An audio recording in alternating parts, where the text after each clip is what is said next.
Aujourd'hui, nous allons parler comme on a parlé de l'une des maladies de l'époque, c'est le doute. C'est le doute, et nous avons vu comment le doute, une fois installé dans les consciences, il ravage les consciences et parfois il mène vers l'impasse, et vers l'introuvable, et vers l'impossible.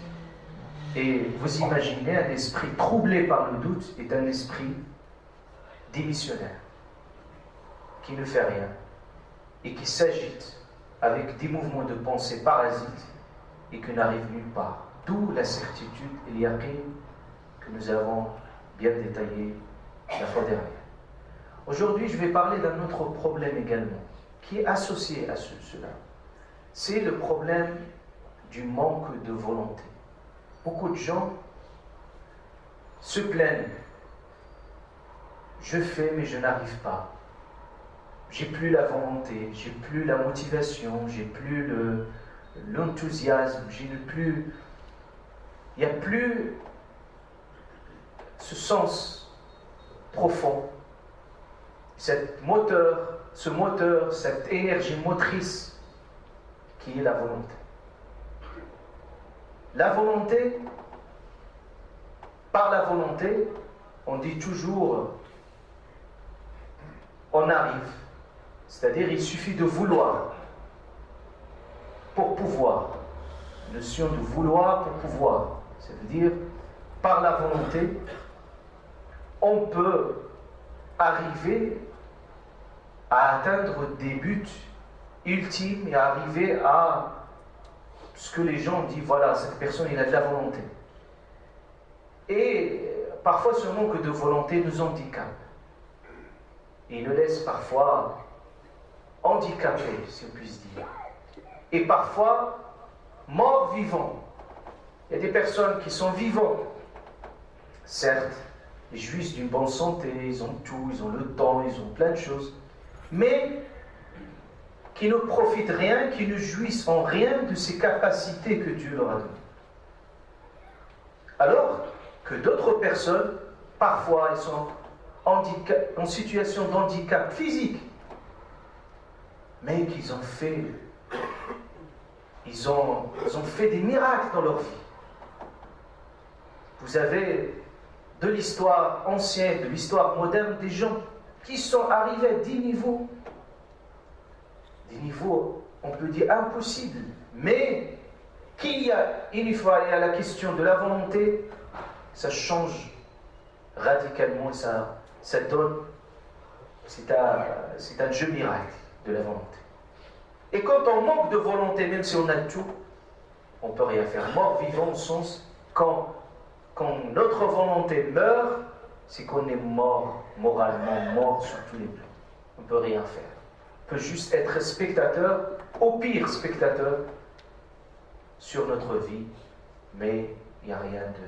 C'est pour ça, cette maladie de la manque de volonté, c'est tellement essentiel que l'islam, que le Coran al-Karim, on a parlé de cette volonté, comment la nourrir, comment la construire, et comment renouveler cette énergie à l'intérieur de nous qui peut parfois baisser.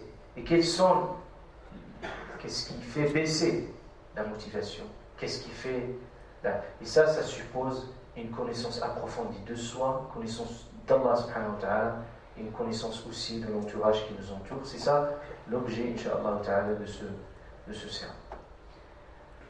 Pour pouvoir remédier à ce manque de volonté, il faut avant tout comprendre la nature humaine. Notre nature humaine. Notre nature humaine, c'est que notre nafs, notre nature, connaît des périodes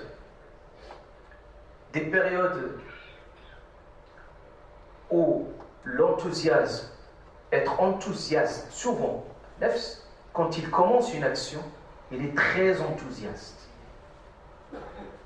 Surtout quand il découvre quelque chose qu'il ne connaît pas auparavant, quand il déguste quelque chose de nouveau, quelque chose qu'il n'a jamais expérimenté par le passé, son appétit, automatiquement, son appétit il s'ouvre. Et qu'est-ce qu'il fait? Quand il ne prend pas les précautions qu'il faut pour rester dans la modération, même les choses les plus belles à déguster, mais rester dans la modération, et pour que cette dégustation soit pérenne. Parce qu'il ne suffit pas de faire les choses très rapidement et faire les choses hâtivement, et puis à la fin, on lâche tout. Et quand on lâche, à ce moment-là, notre volonté n'est plus la même. Parfois même, ça se transforme en un dégoût, ce qui était un goût auparavant. Pourquoi? Parce que même notre motivation, il faut la gérer. C'est ça l'islam nous dit, même notre motivation, notre euphorie parfois, pour faire plein de choses, même dans le bien, il faut les gérer, les canaliser et les rationaliser. Pourquoi rationaliser? Pour les laisser se pérenniser et dans la durée, de façon durable, par reste dans la... Et c'est ce qui arrive à beaucoup de gens. Quand il arrive à un moment où, on peut dire, leur motivation se révèle, et puis ils sont là.